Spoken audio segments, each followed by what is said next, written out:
ಏನು ಕಾಂಗ್ರೆಸ್ ಸರ್ಕಾರ SC ST ಮತಗಳನ್ನು ಪಡೆದು ಇವತ್ತು ಕಾಂಗ್ರೆಸ್ ಏನು ಸರ್ಕಾರ ರಚನೆ ಆಗೈತಿ. ಆದ್ರೆ ಇವತ್ತು ಬಹಳ ನೋವಿನ ಸಂಗತಿ, ಇವತ್ತು SC ST ಜನಾಂಗವನ್ನು ತುಳಿತಕ್ಕಂಥ ಕೆಲಸ ಮಾಡ್ತಾ ಇದೆ.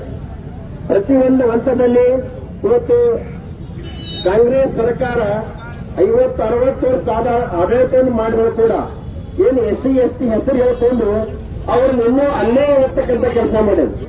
ಅವ್ರನ್ನ ಸಾಮಾಜಿಕವಾಗಿ ಆರ್ಥಿಕವಾಗಿ ಯಾವ ಮಟ್ಟದಲ್ಲಿ ಕೂಡ ಕಾಂಗ್ರೆಸ್ ಸರ್ಕಾರ ಬೆಳೆಸಿಲ್ಲ.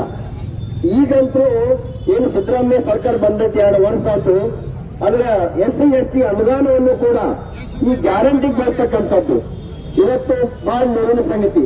ಅದ್ರ ವಿರುದ್ಧ ಇವತ್ತು ಏನು ಹೋರಾಟ ಹಮ್ಮಿಕೊಂಡೆವು, ಈ ಹೋರಾಟ ಇದು ಪ್ರಾರಂಭ ಮಾತ್ರ.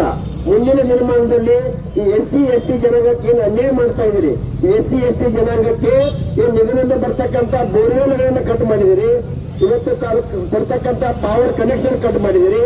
ಇವತ್ತು ಎಲ್ಲಾ ಮೂಲದಿಂದಲೂ ಕೂಡ SC ST ಜನಾಂಗವನ್ನ ಮತ್ತೆ 100 ವರ್ಷ ಹಿಂದುಗಡೆ ತಳ್ತಕ್ಕಂಥ ಕೆಲಸ ಮಾಡ್ತಾ ಇದೆ ಅಂತಕ್ಕಂಥ ಒಂದು ನೋವನ್ನು ಕೂಡ ಹೇಳ್ಕೊಂಡು ಇದು ಜಾಗೃತರಾಗದೇ ಹೋದ್ರೆ ಇವತ್ತು ನೋಡಿದ್ರೆ ಕೆಟ್ಟ ಅನ್ಸಾಗಿದೆ.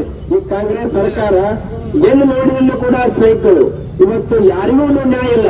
ಇವತ್ತು ಅಲ್ಪಸಂಖ್ಯಾತ ಕೂಡ ನೋವು ಅನಿಸ್ತದೆ. ಅಲ್ಪಸಂಖ್ಯಾತರನ್ನ ಮತ ಬ್ಯಾಂಕ್ ಆಗಿ ಮಾಡ್ಕೊಂಡ್ರು, SC ST ಮತ ಬ್ಯಾಂಕ್ ಆಗಿ ಮಾಡ್ಕೊಂಡಂತ ಏನ್ ಕಾಂಗ್ರೆಸ್ ಸರ್ಕಾರ ಇವತ್ತು ಅಲ್ಪಸಂಖ್ಯಾತರು ಕೂಡ ಬಹಳಷ್ಟು ಸೂಚಕ ಕೆಲಸ ಮಾಡಿದೆ.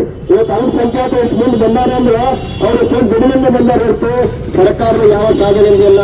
ಇವತ್ತು SC ST ಜನ ಕೂಡ ಇವತ್ತು ಇಷ್ಟು ಮಟ್ಟಿಗೆ ತಮ್ಮ ಜೀವನವನ್ನು ಸುಧಾರಿಸಿಕೊಂಡಾರಂದ್ರ ಅವರ ಸ್ವಂತ ಹೋರಾಟದಿಂದ ಸುಧಾರಿಸಿಕೊಂಡಾರ. ಕಾಂಗ್ರೆಸ್ ಓನ್ಲಿ ಇವತ್ತು ಮತಕ್ಕಾಗಿ ಇವರನ್ನು ಬಳಸಿಕೊಂಡಲ್ಲ. ಇವತ್ತು SC ST ಎಚ್ಚರಾಗ್ಯಾರ. ಮುಂದಿನ ನಿರ್ಮಾಣದಲ್ಲಿ ನಿಮಗೆ ಭಾರತೀಯ ಜನತಾ ಪಕ್ಷ ನಿಮಗೆ ತಕ್ಕ ಪಾಠವನ್ನು ಕೊಡಿ ಕಲಿಸ್ತಾ ಬಿಡಲಿ ಅಂತಕ್ಕಂಥ ಎಚ್ಚರಿಕೆಯನ್ನು ಕೊಟ್ಟು ನನ್ನ ಮಾತನ್ನು ಮುಗಿಸ್ತಾ ಇದ್ದೀನಿ.